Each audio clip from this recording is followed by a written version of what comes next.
నండి శ్రీమాతృ నమః ఛానల్కి స్వాగతం. ఆ లలితా పరమేశ్వరి అమ్మవారి ఆశీస్సులు మనందరిపైన ఉండాలని సదా కోరుకుంటున్నాను. సంకటహర చతుర్థి. ఈ సంకటహర చతుర్థి కార్తీక మాసంలో వచ్చినందువలన మరింత విశేషమైనదిగా చెప్తూ ఉంటారు. గణపతికి అత్యంత ప్రీతికరమైన తిథులలో ప్రధానమైనది ఈ చవితి తిథి. అయితే ఈ చవితి లేదా చతుర్థి పూజను రెండు రకములుగా ఆచరిస్తారు. మొదటిది వరద చతుర్థి మరియు రెండవది సంకటహర చతుర్థి. అమావాస్య తర్వాత వచ్చే చతుర్దశి రోజున చేసే వ్రతంను వరద చతుర్థి అని, పౌర్ణమి తర్వాత వచ్చే చతుర్దశి రోజున చేసే వ్రతంను సంకటహర చతుర్థి అని అంటారు. వరద చతుర్థిని వినాయక వ్రతంగా వినాయక చవితి రోజున ఆచరిస్తారు. సంకటములను తొలగించే సంకటహర చతుర్థి వ్రతంను మాత్రము ఆలంబనముగా ఆచరిస్తూ ఉంటారు. ఈ సంకటహర చతుర్థి వ్రతాన్ని 3, 5, 11 లేదా 21 నెలల పాటు ఆచరిస్తూ ఉండాలి. వ్రతాన్ని బహుళ చవితి నాడు ప్రారంభించాలి. వ్రతాచరణ రోజున ప్రాతకాలమే శిరస్సున స్నానం చేసి తర్వాత గణపతిని పూజించాలి. మీటర్ పొడవున్న తెలుపు లేదా ఎరుపు రవిక గుడ్డను తీసుకొని వినాయకుడికి ముందు పెట్టి దానిని పసుపు కుంకుమలతో అలంకరించడం చేయాలి. మనస్సులోని కోరికను తలుచుకొని 3 గుప్పిళ్ల బియ్యాన్ని గుడ్డలో వేసి తర్వాత తమలపాకులతో 2 ఖర్జూరాలు 2 వక్కలు దక్షిణ పెట్టి మనసులోని కోరికను మరొకసారి తలుచుకొని మూట కట్టాలి. తర్వాత సంకటనాశన గణేశ స్తోత్రంను, సంకటహర చతుర్థి వ్రత కథను చదవవలను. మూటను స్వామి ముందు పెట్టి ధూపం వెలిగించి కొబ్బరికాయ లేదా పళ్ళు స్వామికి నివేదించాలి. తర్వాత గణపతి ఆలయానికి వెళ్ళి 3 లేక 11 లేక 21 ప్రదక్షిణలు చేయాలి. శక్త్యానుసారము గరిక పూజను కానీ గణపతి హోమంను కానీ చేయించుకోవచ్చును. మరియు సూర్యాస్తమయం వరకు పూజ చేసిన వినాయకుడిని కదపరాదు. అస్తమించిన తర్వాత స్నానం చేసి దీపాన్ని వెలిగించి తిరిగి వినాయకుడికి లఘువుగా పూజ చేయాలి. నియమం పూర్తయిన తర్వాత వినాయకుడికి కట్టిన ముడుపు బియ్యంతో పొంగల్ చేసి ఆ స్వామికి నివేదించి సాయంత్రం తినాలి. ఈ కార్తీక మాసంలో కృష్ణపక్షంలో వచ్చే చతుర్థిని గణాధిప సంకటహర చతుర్థి అని అంటారు. ఈ ఏడాది నవంబర్ 30వ తేదీన గురువారం నాడు సంకటహర చతుర్థి వచ్చింది. ఈ సందర్భంగా శుభముహూర్తము పూజా విధానం తెలుసుకుందాము. పంచాంగం ప్రకారము ప్రతి నెల శుక్లపక్షంలో కృష్ణపక్షంలో చతుర్థి తిథి వస్తుంది. అయితే కార్తీక మాసంలో కృష్ణపక్షంలో వచ్చే చతుర్థిని సంకటహర చతుర్థి లేదా వినాయక చతుర్థి అని అంటారు. మన హిందూ సంప్రదాయం ప్రకారము ఈ సంకటహర చతుర్థికి ఎంతో ప్రాధాన్యత ఉంది. ఈ పవిత్రమైన రోజు వినాయకుడికి అంకితం ఇవ్వబడింది. ఈ పర్వదినాన ఉపవాస దీక్షను ఆచరించి శాస్త్రోక్తంగా వినాయకుడిని పూజించడం వల్ల భక్తులపై తన అనుగ్రహాన్ని కురిపిస్తాడని, దీంతో జీవితంలో ఎదురయ్యే సమస్యలన్నీ తొలగిపోతాయని నమ్ముతారు. రేపు గురువారం నాడు సంకటహర చతుర్థి వచ్చింది. ఈ సందర్భంగా సంకటహర చతుర్థి శుభ సమయము, పూజా విధానము, మంత్రాల విశిష్టత తెలుసుకుందాము. ఈ కార్తీక మాసంలో వచ్చే గణాధిప సంకటహర చతుర్థి వేళ 3 విశేష యోగాలు ఏర్పడనున్నాయి. ఈ పవిత్రమైన రోజున సర్వార్థ సిద్ధి యోగము, శుభయోగము, శుక్లయోగము ఏర్పడనున్నాయి. చతుర్థి తిథి నవంబర్ 30వ తేదీన మధ్యాహ్నము 2:24 ప్రారంభమై మరుసటి రోజు అంటే డిసెంబర్ 1వ తేదీన మధ్యాహ్నము 3:31 ముగుస్తుంది. సర్వార్థ సిద్ధి యోగము మధ్యాహ్నము 3:01 ప్రారంభమై మరుసటి రోజు ఉదయము 6:56 ముగుస్తుంది. ఆ తర్వాత ఉదయము 8:15 నుంచి రాత్రి 8:15 వరకు ఉంటుంది. పక్ష శుభయోగాలు ఉంటాయి. చతుర్థి తిథి రాత్రి 7:54 వరకు చంద్రోదయ ముహూర్తం ఉంటుంది. సంకటహర చతుర్థి రోజున సూర్యోదయం కంటే ముందే నిద్రలేచి స్నానాన్ని చేయాలి. ఇల్లంతా గంగాజలాన్ని చల్లాలి.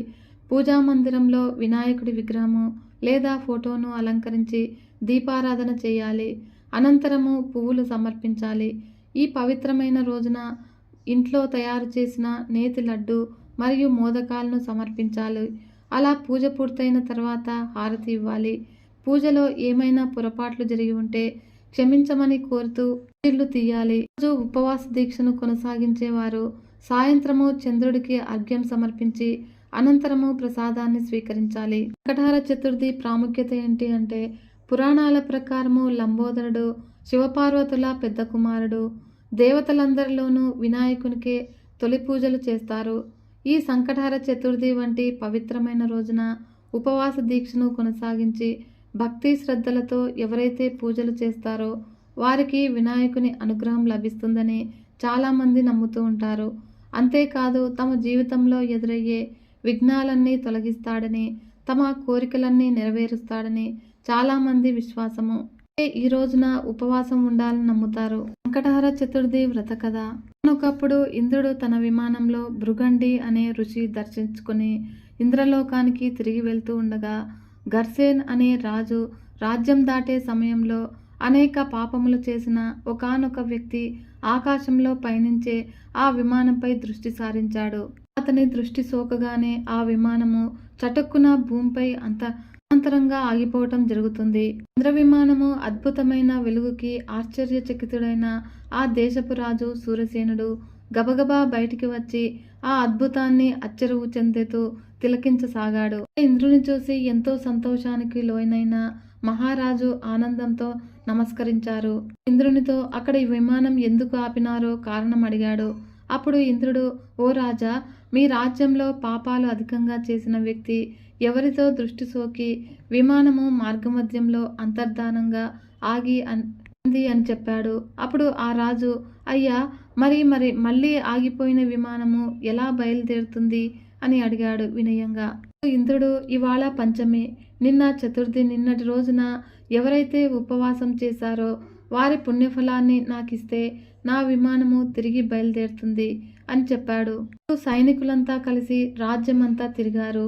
అన్వేషిస్తూ ఒక్కరైనా సరే నిన్నటి రోజున ఉపవాసం చేసిన వారు కనబడకపోదురా అని తిరుగుతూ ఉన్నారు.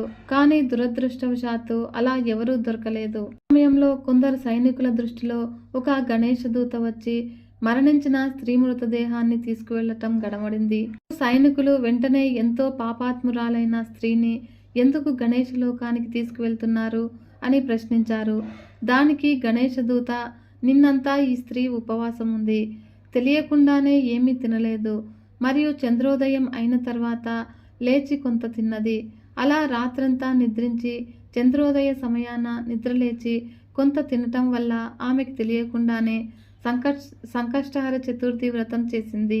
ఈరోజు మరణించింది అని చెప్పాడు. కాక ఎవరైనా తమ జీవిత కాలంలో ఒక్కసారైనా సరే ఈ వ్రతం చేస్తే వారు గణేష లోకానికి గాని స్వనంద లోకానికి గాని చేరుకోవటము మరణానంతరము తథ్యం అని చెప్పాడు. గణేష దూతని అప్పుడు సైనికులు ఎంతో బ్రతిమాలారు.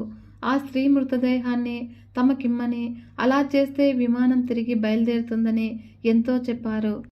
పుణ్యఫలాన్ని వారికివ్వటానికి గణేశుని దూత అంగీకరించనే లేదు.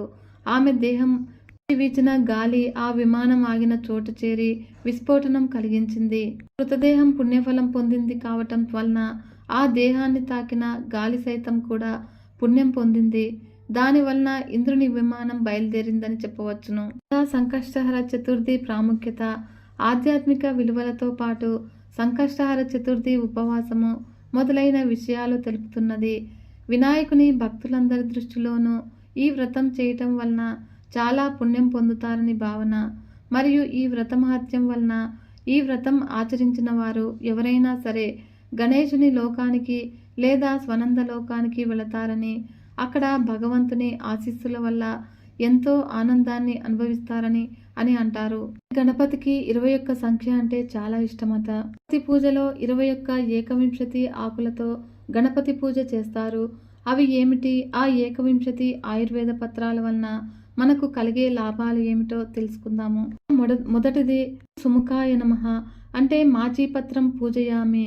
ఈ పత్రం వలన ప్రయోజనము, ఇది దద్దుర్లు, తలనొప్పి, వాత నొప్పులు, కళ్ళ సంబంధ వ్యాధులు, చర్మ సంబంధ వ్యాధులు తగ్గించడానికి ఉపయోగపడుతుంది. గణాధిపాయ నమః బృహతి పత్రం పూజయామి అంటే బృహతి పత్రం అంటే వాకుడాకు.